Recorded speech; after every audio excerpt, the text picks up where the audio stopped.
Good evening student, कैसे हैं आप सब। उम्मीद है आप लोगों की तैयारी बहुत अच्छी चल रही होगी। प्री में अब ज़्यादा कुछ दिन बचे नहीं हैं, मुश्किल से 1 महीना बचा है।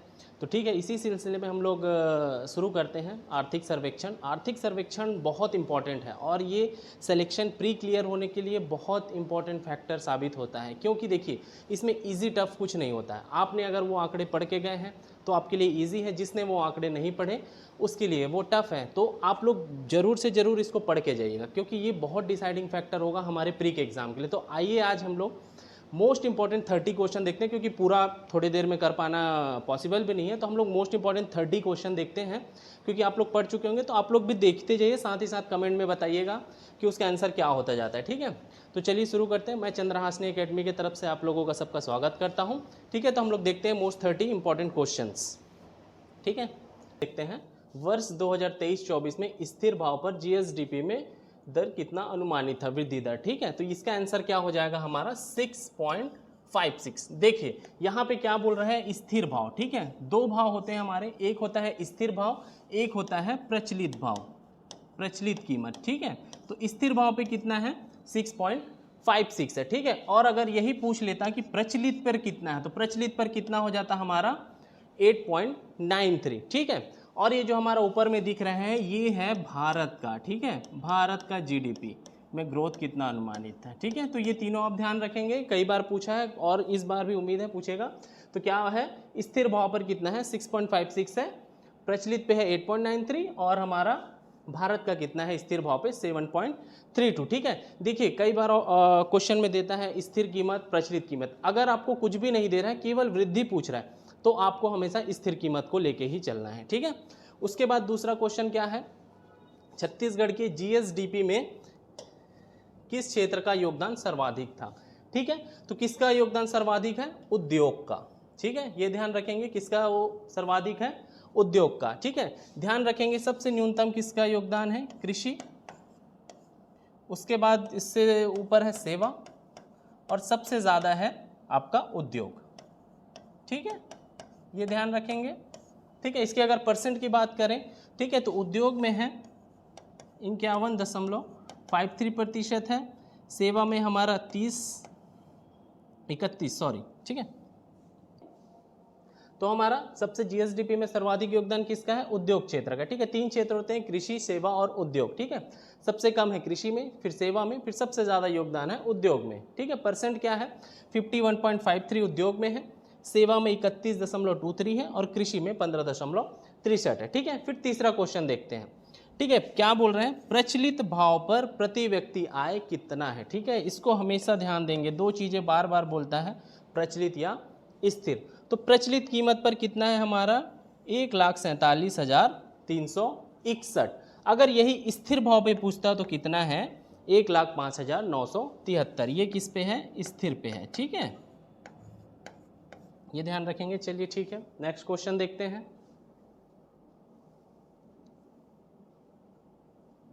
ठीक है, इसमें देखिए क्या बोल रहे हैं, जीएसडीपी के अंतर्गत उद्योग क्षेत्र में कितने प्रतिशत की वृद्धि अनुमानित है। ठीक है, ये क्या बोल रहे हैं, कितने प्रतिशत की वृद्धि। हमने पहले पीछे देखा था उद्योग में कितने प्रतिशत का योगदान है, यहाँ पे पूछ रहा है उद्योग क्षेत्र में कितने प्रतिशत। ठीक है, तो उसका आंसर हो जाएगा हमारा 7.13। ठीक है, कितना है 7.13। ठीक है, ठीक है, ठीक है, जीएसडीपी अंतर्गत कितने वृद्धि अनुमानित है, तो 7.13। ठीक है, हमारे देखिए मेन 3 क्षेत्र होते हैं, जैसे मैंने बताया था। ठीक है, कृषि है, फिर आता है हमारा एक सेवा और एक होता है उद्योग। पिछले क्वेश्चन में जैसे हमने देखा, कृषि क्षेत्र में कितना प्रतिशत का योगदान है, 15.61 का है, सेवा क्षेत्र में 30.31, उद्योग क्षेत्र में 51% का योगदान। ठीक है, इसमें क्या पूछ रहा है, वृद्धि अनुमानित है। ठीक है, तो वृद्धि कितना है 7.31। इसमें याद रखेंगे 3, 5 और 7 ऐसे करके याद रखेंगे। 3.23 है कृषि में वृद्धि, 5.02 है सेवा में और 7.13 है हमारा किसमें, उद्योग में वृद्धि दर। ठीक है, इसके बाद नेक्स्ट क्वेश्चन देखते हैं, 5वां। क्या बोल रहे हैं, छत्तीसगढ़ में जीएसडीपी 2023-24 अंतर्गत किस क्षेत्र में ऋणात्मक वृद्धि हुई। ठीक है, इस टाइप के क्वेश्चन कई बार पूछता है कि ऋणात्मक वृद्धि किस में हुई। ठीक है, तो किस में हुई है, रेलवे में, याद रखेंगे। ठीक है, ऋणात्मक वृद्धि किस में हुई है? रेलवे में। इसको कई बार पूछ लेता है पॉइंट में, तो 2.14 माइनस 2.14, ठीक है, ध्यान रखेंगे। और सबसे ज़्यादा पूछ रहा है तो कौन होगा? वो निर्माण, ठीक है। यहाँ पे क्या पूछ रहे हैं? ऋणात्मक वृद्धि। ऋणात्मक वृद्धि किसमें? रेलवे में। अगर सबसे ज़्यादा वृद्धि पूछेगा तो किसमें है? निर्माण क्षेत्र में, ठीक है। ये कितना है? 9.89%, ठीक है, ध्यान रहेगा, ठीक है। अगला क्वेश्चन देखते हैं। प्रदेश में कुल सिंचाई प्रतिशत कितना है? ठीक है, तो देखिए यहाँ पे डायरेक्ट परसेंट दे दिया 40%, 38%, 39% और 31%, लेकिन जो एक्चुअल सिंचाई प्रतिशत है वो है 38.83, ठीक है, 38.83 है। तो कई बार ऐसे क्वेश्चन भी दे देता है तो अपने को निकटतम सही लेना रहता है, ठीक है। इस वजह से इसका आंसर क्या हो जाएगा? 39%, ठीक है। अब नेक्स्ट क्वेश्चन देखते हैं।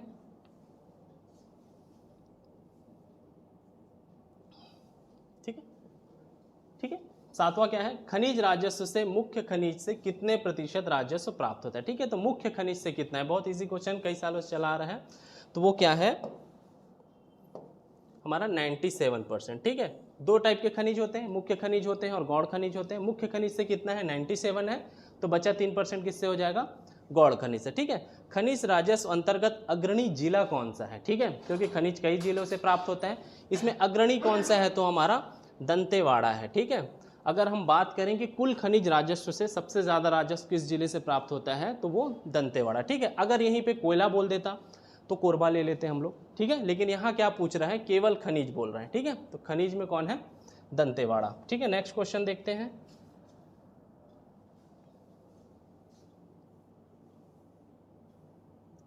नवा क्वेश्चन क्या बोल रहे हैं? ठीक है, तिलहन फसलों, नवा क्वेश्चन क्या है? तिलहन फसलों के अंतर्गत सबसे अधिक उत्पादन किसका है? ठीक है, तो यहाँ पे भी कई बार आप देखिएगा, यहाँ क्या बोल रहा है? उत्पादन, ठीक है। दो चीजें होती हैं, एक उत्पादन होता है और एक कितने क्षेत्र में हुआ है। तो यहाँ पे क्या पूछ रहा है? उत्पादन। तो उत्पादन में कौन हो जाएगा हमारा? मूंगफली, ठीक है। मूंगफली का उत्पादन सबसे ज़्यादा हो रहा है। अगर यही पूछ लेता कि तिलहन फसलों में सबसे अधिक क्षेत्र पे कौन सा फसल लगा है, तो वो कौन सा हो जाएगा हमारा? सरसों हो जाएगा, ठीक है। सरसों क्या है? ये सबसे ज़्यादा क्षेत्रफल में लगा है, लेकिन मूंगफली सबसे ज़्यादा उत्पादन में है, ठीक है। उसके बाद है वर्ष 2023-24 में कितने एकड़ में, ये जावक हो गया है, सॉरी ये गलत है, जैविक होगा, ठीक है, जैविक खेती की जा रही है, ठीक है। तो कितने एकड़ हैं? 15,000 एकड़, ठीक है। कितने एकड़ में जैविक खेती की जा रही है? तो 15,000 एकड़, ठीक है। यहाँ पे एक चीज़ और बता देता हूँ, हमारे कितने जैविक जिले हैं ये भी पूछ लेता है। तो 5 जिले हमारे जैविक हैं, ठीक है, जिसमें हमारा नारायणपुर, बीजापुर, सुकमा, दंतेवाड़ा और गरियाबंद आते हैं, ठीक है। ये कई बार पूछा है, ये बहुत इंपॉर्टेंट क्वेश्चन है, इसको ध्यान रखेंगे। पांचों जैविक जिला के नाम भी आपको याद होने चाहिए, ठीक है। नेक्स्ट क्वेश्चन देखते हैं। छत्तीसगढ़ में कुल कृषक परिवार कितने हैं? ठीक है, क्या पूछ रहा है? कृषक परिवार कितने हैं, ठीक है। तो कृषक परिवार कितने हैं? 40.10 लाख, 40 लाख क्या है? कृषक परिवार है, ठीक है। उसके बाद क्या पूछ रहा है? 12वां, निम्न में से कहाँ आदर्श मंडी स्थापित नहीं है? ठीक है, आपको जैसे पता होगा 5 आदर्श मंडियां हैं हमारी, धमतरी में है, कुरुद में है, कवर्धा में है, राजनांदगांव में है और मुंगेली में है, ठीक है। तो कहाँ नहीं है? तो रायगढ़ में नहीं है, ठीक है, ये ध्यान रखेंगे। 5 आदर्श मंडियां हैं, ठीक है, क्लियर है। ये भी पिछले अभी व्यापम में पूछा हुआ क्वेश्चन था, ठीक है, बहुत इंपॉर्टेंट है प्री के लिहाज से। इसके बाद 13वां क्वेश्चन क्या बोल रहे हैं? ठीक है, फिर यहाँ पे हमेशा ध्यान दीजिएगा, फसल उत्पादन बोल रहा है, ठीक है, कई बार बोल रहा हूँ, ठीक है, इसको ध्यान रखेंगे कई बार, क्योंकि बच्चे मिस्टेक कर देते हैं। फसल उत्पादन पूछता है कहीं कहीं फसल क्षेत्र पूछता है, ठीक है। ये क्या पूछ रहा है? फसल उत्पादन। तो फसल उत्पादन में कौन सा है हमारा? धान, मक्का, चना, गेहूँ और लाख, ठीक है। हमारा इस क्वेश्चन के आधार पर आंसर क्या हो जाएगा? धान, मक्का, चना, गेहूँ और लाख। अगर ये पूछ लेता फसल क्षेत्र बोलता, ठीक है, कि कौन से क्षेत्र में कितने फसल लगे हैं, तो क्या हो जाता उसका कोड? धना, चान, चना, लाख, गेहूं और मक्का, ठीक है। हमेशा ध्यान रखेंगे धान तो सबसे टॉप में ही है, धान तो नंबर 1 पे रहेगा ही। उसके बाद रबी फसल में सबसे ज़्यादा क्या लगाया जाता है, तो चना लगाया जाता है, तो धान के बाद चना आएगा ही। ठीक है, इसके बाद 14वां क्वेश्चन देखते हैं, आकांक्षी जिले। ठीक है, ये बहुत बार पूछा गया है आकांक्षी जिले के बारे में। ठीक है, तो कितने आकांक्षी जिले हैं, 10 आकांक्षी जिले हैं हमारे। ठीक है, कितने आकांक्षी जिले हैं, 10। बस्तर संभाग के 7 हैं। ठीक है, बस्तर संभाग के कितने जिले आ रहे हैं, 7 हैं। उसके बाद हमारा आता है महासमुंद,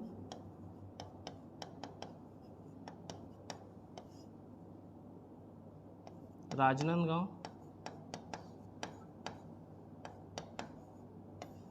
और कोरबा।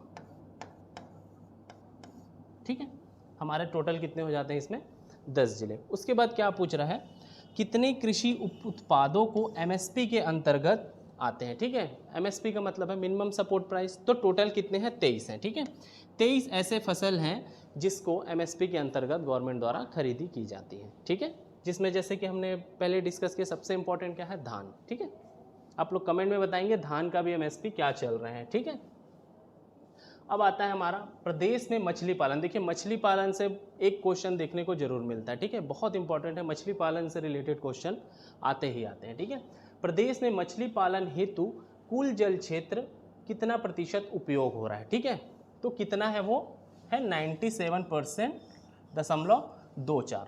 ठीक है, तो आपको पता होगा कितने क्षेत्र में जल क्षेत्र है। ठीक है, जल क्षेत्र कितना है, 2 लाख हेक्टेयर, 2 लाख हेक्टेयर। ठीक है, कितने हैं, लगभग 2 लाख, जिसमें से 1.97 लाख हेक्टेयर में मछली पालन होता है। ठीक है, आप समझ रहे हैं मछली पालन कितना आगे है। ठीक है, तो ये कितना परसेंट हो जाता है, 97.24% होता है। ठीक है, और ये भी याद रखेंगे कृषि क्षेत्र में सबसे ज़्यादा योगदान मछली पालन का ही है हमारे यहाँ। ठीक है, इसके बाद सबसे मेन स्कीम हमारी महतारी वंदन योजना। आने वाले अभी जितने भी हमने एग्जाम देखे हैं, महतारी वंदन से एक क्वेश्चन देखने को मिल ही जाता है। ठीक है, जैसे कि इससे कई सारे क्वेश्चन है, कब लागू हुआ, पहली किस्त कब दी गई। ठीक है, तो कब लागू हुआ है, हमारा 1 मार्च से लागू हुआ है, पहली किस्त 10 मार्च को दी गई है। ठीक है, कितना दिया जाता है, तो 1000 महीना दिया जाता है। ठीक है, तो इसमें क्या क्वेश्चन हमारा है, महतारी वंदन योजना के लिए कितने बजट का प्रावधान किया गया है, तो इसका आंसर क्या है, 3000 करोड़। ठीक है, इसमें कई टाइप के पूछ सकता है, जैसे इसमें पूछ रहा है कि बजट का प्रावधान 3000 करोड़ है, अगर बोला जाए कि मंथली कितना पैसा दिया जा रहा है तो 700 करोड़। ठीक है, अलग अलग टाइप के हैं, तो महतारी वंदन योजना से एक क्वेश्चन तो जरूर आने के चांसेस हैं। ठीक है, इसके बाद हमारा क्या है क्वेश्चन, देखते हैं। ठीक है, छत्तीसगढ़ 2024-25 का बजट किस दिन पेश हुआ। ठीक है, तो किस दिन पेश हुआ है, 9 फरवरी 2024। ठीक है, किन के द्वारा पेश किया गया है, आप कमेंट करके बताएंगे। ठीक है, किन के द्वारा किया जाता है, वित्त मंत्री के द्वारा। ठीक है, बाकी आप कमेंट में बताएंगे वित्त मंत्री कौन है। तो कब पेश किया गया है, 9 फरवरी। इसमें कई सारे इंपॉर्टेंट चीज़ें हैं। ठीक है, उसको आगे और क्वेश्चन उसमें देखते हैं। ठीक है, इसके बाद क्या है, शक्तिपीठ परियोजना के लिए कितने राशि का, यहाँ राशि आ जाएगा। ठीक है, थोड़ा सा राशि का प्रावधान किया गया है। ठीक है, तो कितने का किया गया है, 5 करोड़। आपको पता होगा शक्तिपीठ परियोजना है जिसमें 5 मंदिरों को लिया गया है। ठीक है, आप लोग कमेंट में बताएंगे, मैं 4 बता देता हूँ, एक आप बताएंगे। दंतेश्वरी मंदिर है, चंद्रहासनी मंदिर है, रतनपुर के महामाया मंदिर है, और सूरजपुर के कुदरगढ़ मंदिर। एक आप बताएंगे कौन सा है। ठीक है, 5 है जिसमें 5 करोड़ का प्रावधान किया गया है, और इसको एक सर्किट बनाया जा रहा है इसके लिए। ठीक है, उसके बाद आता है हमारा क्वेश्चन जो बहुत इंपॉर्टेंट है, जीएसडीपी में किस वर्ष ऋणात्मक वृद्धि हुई। ठीक है, तो ये तो मतलब बहुत इजी क्वेश्चन है। अगर आप थोड़ा सा सोचें कब ऋणात्मक वृद्धि होगी जीएसडीपी में, कब होगी, जब कोरोना अपने पीक पे कब था, तो 2021 में। ठीक है, तो 2020-21 में हमारी जो वृद्धि दर थी स्टेट की, वो ऋणात्मक रही थी। कई बार परसेंट पूछ लेता है, तो याद रखेंगे 0.14 माइनस में। ठीक है, -0.14% की ऋणात्मक वृद्धि रही। और इसी में अगर पूछ लेता सबसे ज़्यादा कब रही, तो इसके बाद जैसे ही ये कार्यकाल खत्म हुआ 21-22 में सबसे ज़्यादा रही, क्योंकि इसके बाद फिर जैसे ही लॉकडाउन होता हमने बहुत सारे प्रोडक्शन चालू किए, तो ये भी परसेंट पूछ लेता है, 11.71%। ठीक है, क्लियर। उसके बाद क्या पूछता है, उद्योग क्षेत्र अंतर्गत किसका योगदान सर्वाधिक रहा? ठीक है, उद्योग क्षेत्र, तो ये ध्यान रखेंगे, इसमें उद्योग क्षेत्र में निर्माण का योगदान सबसे ज़्यादा रहा। ठीक है, मैंने पहले ही बताया था कितना है निर्माण का, 9.89%। ठीक है, ये सबसे ज़्यादा वृद्धि इसमें हुई है। और सबसे कम वृद्धि किस में हुई है, मैंने पहले ही बताया, रेलवे में। ठीक है, तो ये दोनों पूछ सकता है, निर्माण में सबसे ज़्यादा वृद्धि हुई है और रेलवे में सबसे कम है। उसके बाद नेक्स्ट क्वेश्चन देखते हैं।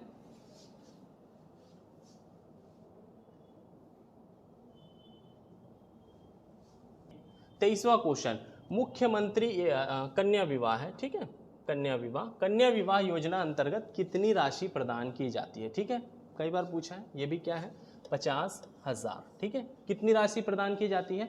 50,000। नवविवाहित जो कपल रहते हैं उनको कितना दिया जाता है?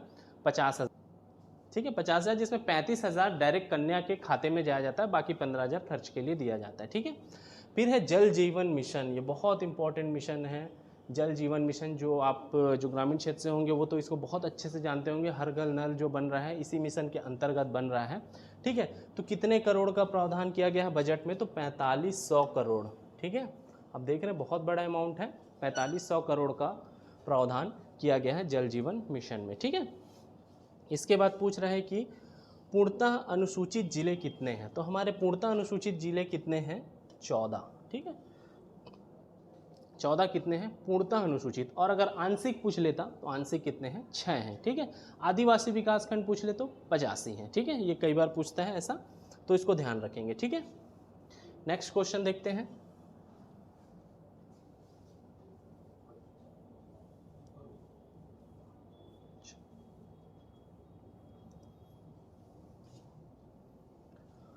ठीक है, खनिज उत्पादन की दृष्टि से प्राप्त राजस्व में छत्तीसगढ़ का स्थान। ठीक है, तो ये ध्यान रखेंगे दूसरा। ठीक है, खनिज राजस्व की दृष्टि से हमारा कौन सा स्थान है? अभी हो गए हम लोग दूसरा। ठीक है, पहला कौन है? उड़ीसा। देखिए, भंडारण में भले से झारखंड आगे है, लेकिन उत्पादन में कौन है? इससे पहले आ जाता है हमारा छत्तीसगढ़। ठीक है, छत्तीसगढ़ का स्थान कौन सा है? दूसरा स्थान है, ध्यान रखेंगे। पहला अगर पूछ लिया तो उड़ीसा। दीनदयाल भूमिहीन कृषक योजना अंतर्गत कितनी राशि प्रदान की जाती है? ठीक है, ये योजना है, पुराने चले आते हैं, अभी नाम चेंज कर दिया गया है इसका। ठीक है, तो इस योजना के अंतर्गत कितने, अगर किसी के पास खेती नहीं है तो कितना प्रदान किया जाएगा? 10,000 रुपये। ठीक है, 10,000 इसमें प्रदान किया जाएगा। उसके बाद देखते हैं नेक्स्ट क्वेश्चन।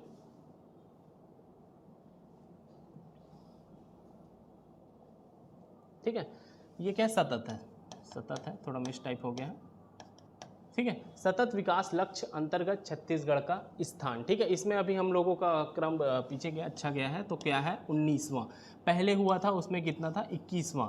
तो कई बार इसमें क्वेश्चन ऐसा पूछ लेता है कि कितने अंक ऊपर आए हैं या कितने अंक नीचे आए हैं, तो याद रखेंगे 2 अंक हम लोग अभी ऊपर आए हैं इसमें अंक। ठीक है, इसमें क्या देखा जाता है, जो सतत विकास लक्ष्य है ये केंद्र सरकार द्वारा बनाया जाता है रैंकिंग इसमें। ठीक है, तो इसमें छत्तीसगढ़ का स्थान क्या है? 19वां। तो इसमें क्या दिया देखा जाता है? 17 पॉइंट देखे जाते हैं। ठीक है, 17 अलग अलग क्षेत्र, उसमें कैसा राज्य का विकास हो रहा है उसके आधार पे उसको पॉइंट मिला जाता है और रैंकिंग बनती है। ठीक है, तो छत्तीसगढ़ को अगर पॉइंट पूछेगा तो 61 पॉइंट मिले हैं 100 में। ठीक है, 100 में कितने मिले हैं? 61। तो इस आधार पे इसका स्थान क्या हो गया? 19वां। अगर पहले का बात किया जाए तो उसको मिला था 56। ठीक है, पहले मिला था 56, तो कौन से रैंक में था? 21, अभी हो गया है 61। तो कई बार नंबर पूछ लेता है कितने अंक की वृद्धि हुई है? 5 अंक की वृद्धि हुई है, रैंक में 2 रैंक का सुधार हुआ है। ठीक है, बहुत बार पूछा है, बहुत इंपॉर्टेंट टॉपिक है। ठीक है, उसके बाद लास्ट देखते हैं हमारा छत्तीसगढ़ की सौर नीति। ठीक है, सौर नीति कब से चल रही है?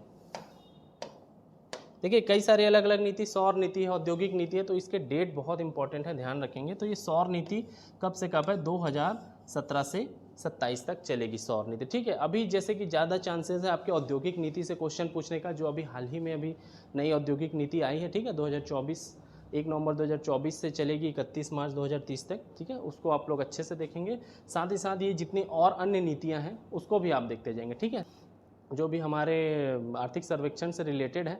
साथ साथ इसके बाद हम एक और वीडियो निकालेंगे जिसमें और कई सारे कृषि से रिलेटेड आंकड़े। देखिए, आप जब भी इसको पढ़ते हैं कृषि से रिलेटेड आंकड़े ज़्यादा देखिए, क्योंकि चांसेस ज़्यादा वहीं से रहते हैं। साथ ही साथ GSDP जो भी है हमारा। ठीक है, अगर आपको कोई क्वेरी है, ठीक है, इससे रिलेटेड, या और आपको क्लासेस ज्वाइन करने हैं, तो आप बेझिझक आइए, हमारे डेमो क्लास चालू हैं, आप अटेंड करिए। ठीक है, हमारा पता गांधी चौक के पास है, गुप्ता मोबाइल फर्स्ट फ्लोर में चंद्रहासिनी एकेडमी है। यहाँ आप आइए, डेमो अटेंड करिए और क्लासेस का लाभ पाइए। कि 30वां क्वेश्चन कहाँ गया, तो 30वां क्वेश्चन मैं यहाँ पूछूंगा, आप उसका कमेंट में आंसर देंगे। ठीक है, तो 30वां क्वेश्चन ये है कि श्री राम वन गमन पथ के द्वारा 10वां स्थल कौन सा शामिल किया गया है, ये आप कमेंट करके बताएंगे। ठीक है स्टूडेंट, और आपको वीडियो अगर अच्छा लगा है तो लाइक करें, शेयर करें, कमेंट करें, और जितना जल्दी हो सके आप क्लासेस ज्वाइन करें। ठीक है, साथ ही साथ एक और सूचना देना चाहता हूँ मैं, हमारे चंद्रहासिनी एकेडमी की तरफ से अभी आरक्षक भर्ती के लिए टेस्ट सीरीज चालू की गई है, जिसका पहला पेपर 6 तारीख को हुआ है। ठीक है, वो आप हमारे पेज में देख सकते हैं उसका एक्सप्लेनेशन। दूसरा जो पेपर है 11 जनवरी को है। ठीक है, तो आप जल्दी से जल्दी आके इनरोल होइए। साथ ही साथ देखिए कि किस स्तर पे तैयारी चल रही है, तो आप ऑफलाइन अगर बैठ के टेस्ट देंगे तब आपको समझ आएगा कि एक्चुअल में क्या होता है। ठीक है, क्योंकि हम क्या है यूट्यूब से देख लेते हैं एक्सप्लेनेशन वगैरह, उससे कुछ नहीं होता है। आप आइए और क्लास में बैठ के टेस्ट दीजिए, तब आपको एक रैंक बनेगी, तो आपको समझ आएगा कि किस तरीके से तैयारी करनी है और कैसे अप्रोच रखना है। ठीक है, बाकी कोई भी जानकारी के लिए आप किसी भी समय हमारे क्लास आ सकते हैं। ठीक है, जो कि एड्रेस मैंने बताया गांधी चौक गुप्ता मोबाइल के फर्स्ट फ्लोर पे है। ठीक है, सुबह 7 से रात के 8 बजे तक आप किसी भी वक्त आ सकते हैं। ठीक है, बाकी कॉन्टैक्ट नंबर और जो भी डिटेल है वो हम अपने डिस्क्रिप्शन में दे देंगे। ठीक है, साथ ही साथ स्टूडेंट, अगर मैं दोबारा रिपीट करता हूँ, अगर वीडियो अच्छा लगा है तो लाइक कमेंट जरूर करिएगा। Thank you.